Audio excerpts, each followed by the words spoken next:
Hey everyone, you'll be noticing that I'm not doing any fake ads this episode of the Laughing in Purgatory section of the Left Hemispheres podcast because I want to shift our conversation. I want to bring it back to something serious. For those of you who weren't here last time, we were talking about James Madison and sperm, and right now I want to talk about something a little bit more real than that.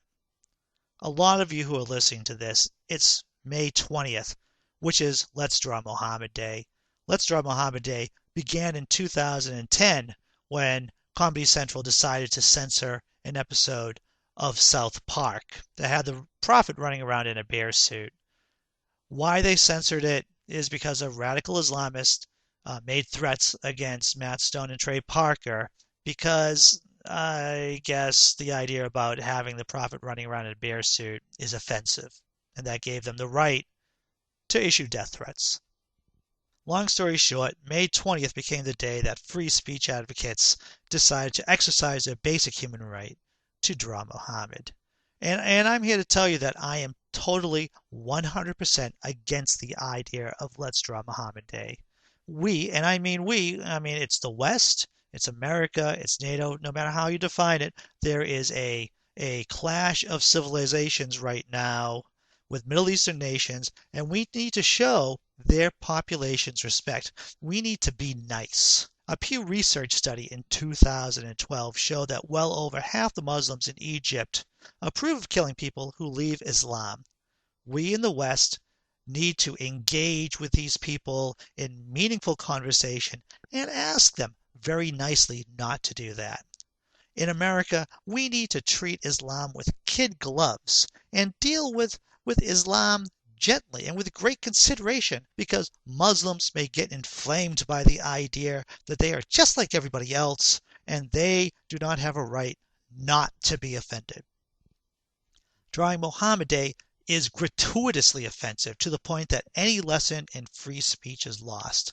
Otherwise, non-radicalized Muslims, upon seeing satirical images of their prophet, they will immediately log onto the internet, find radical jihadi websites, and lose all sense of decency and humanity. Thankfully, this is a podcast, and there is no way any picture of Muhammad could get on.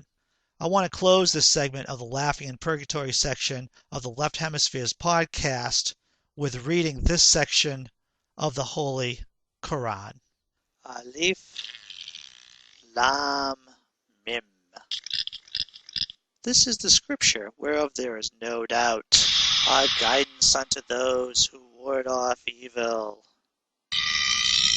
who believe in the unseen and establish worship, and spend of that which we have bestowed upon them, and who believe in that which is revealed unto thee, Mohammed, and that which was revealed before thee, and are certain of the hereafter. These depend on guidance from their Lord. These are the successful. As for the disbelievers, whether thou warn them not, it is all for them. They believe not. Allah hath sealed their hearing and their hearts, and on their eyes there is a covering. Theirs will be an awful doom. And of mankind are some who say, we believe in Allah and the last day, when they believe not. They think to beguile Allah and those who believe, and they beguile none save themselves, but they perceive not. In their hearts is a disease, and Allah increaseth their disease. A painful doom is theirs, because they lie. And when it is said unto them, make not mischief upon the earth, they say, we are peacemakers only. And are they not indeed the mischief makers, but they perceive not? And when it is said unto them, believe, they say, shall we believe as the foolish believe? Are they indeed the foolish? but they know not. And when they fall in with those who believe, they say, we believe. But when they go apart to their devils, they declare, lo, we are with you. Verily, we did but mock. Allah himself doth mock them, leaving them to wander blindly in on their contumacy. These are they who purchase error at the price of guidance.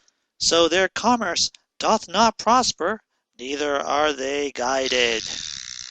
Their likeness is as the likeness of one who kindleth fire, and when it is sheddeth its life around him, Allah taketh away their light, and leaveth them in darkness, where they cannot see, deaf, dumb, and blind, and they return not. Or like a rainstorm from the sky, wherein in darkness thunder and the flash of lightning, they thrust their fingers in their ears by reason of the thunderclaps, for fear of death. Allah encompasseth the disbelievers in his guidance, his omniscience, and his omnipotence. The lightning almost snatcheth away their sight from them, as often as it flasheth forth for them that walk therein, and when it darketh against them, they stand still. If Allah willed, he could destroy their hearing and their sight. Yeah, I'm throwing in the monkey twice. Lo, Allah is able to do all things. O mankind, worship your Lord, who hath created you and those before you, so that ye may ward off evil. Who hath appointed the earth a resting place for you, and the sky a canopy, and causeth water to pour down from the sky, thereby producing fruits as food for you? And do not set up rivals to Allah, when ye know better.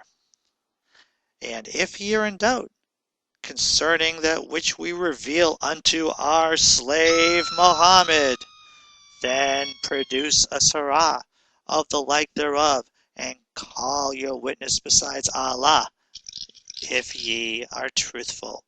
And if ye do not, and if ye never do it, then guard yourselves against the fire prepared for disbelievers, whose fuel is of men and stones. You know, what really touched my heart just then was the fact that Allah let us all know that Muhammad is his slave. This has been Andrew Hall from LaughingInPurgatory.com. I'll see you guys next time.